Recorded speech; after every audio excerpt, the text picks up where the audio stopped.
nothing really matches the all-encompassing nature of water.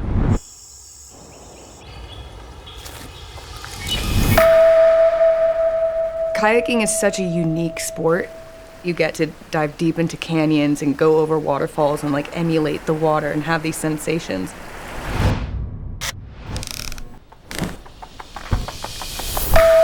If you're going to be an adventure sports athlete or photographer, there is a lot of suffering. It's just about pushing yourself and being out there, and the joy from that comes when you overcome that fear.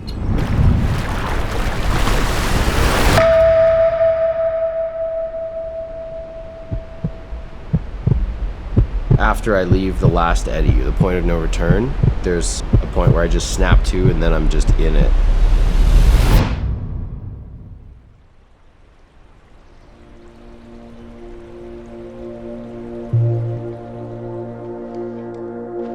When I was 3.5, I drew a quarter on an envelope, photographically real.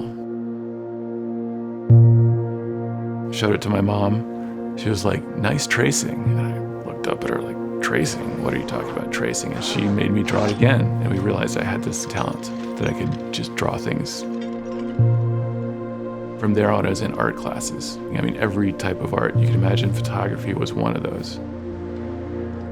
But then I started rock climbing and mountaineering, and that became a new obsession.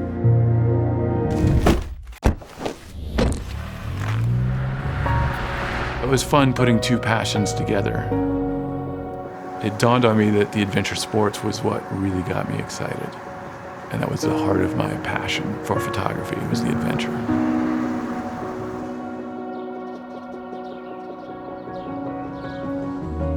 As a professional photographer, you're always trying to stand out from the crowd. There's been discussions for months now as to what we could photograph. We wanted some action to show off the speed of GFX100 II, and big waterfall kayaking was the perfect sport for that.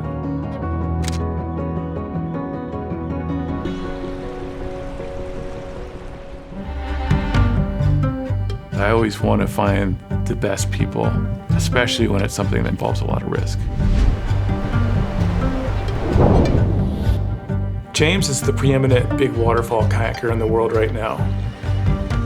JT also specializes in big waterfalls. Darby is an all-around excellent kayaker who's world-renowned for her rodeo tricks.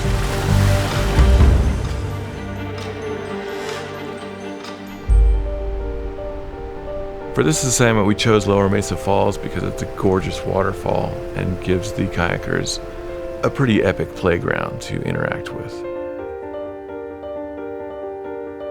During the scout, we figured out it's a lot more difficult to get in position than we thought it was going to be because of the depth of the canyon and landscape itself. I mean, the thing we can do is drop the kayaks right here and kind of scoot them in. Yeah. But that just makes it that much more interesting and allows us to create something that's different. All right, let's start getting position. I'm an obsessive, passionate person. Whenever I get into something, I never go halfway or 10%. It's 100% or nothing.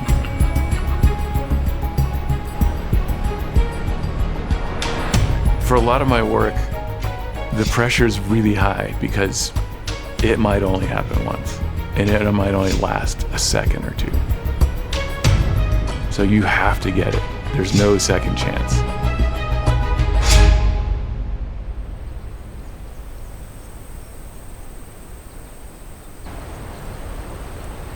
What's the status, Haley? They're dropping in. All right, go for it.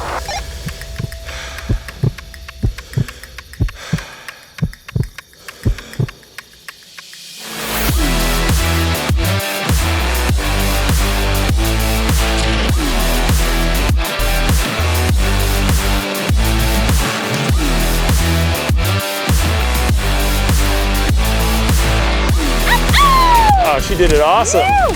The detail is totally insane. On an assignment like this, where the action's happening quickly and you get only a brief window to capture what you need to create, the tool has to work.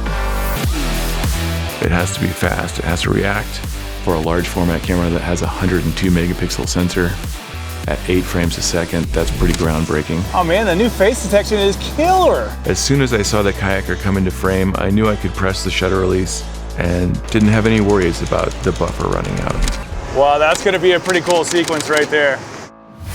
And the image quality is vastly superior to anything else, not just in terms of the dynamic range, but the clarity, the sharpness. The lower ISO 80 is its base ISO. The autofocus. You know, your average person would see James or Darby or JT going off this waterfall and be like, that's totally insane. But what they don't see is the 10, 20 years they've been doing this, iterating this 1% at a time. I think we got it. If you're looking to make incredible images, it takes an insane amount of perseverance, motivation. I'm constantly pushing myself because if it's too easy, it's probably something that people have seen 1,000 times before. That place that is the hardest to get to, that's going to be where the best image is from. I can't leave till I hang off that cliff and see it from a new perspective.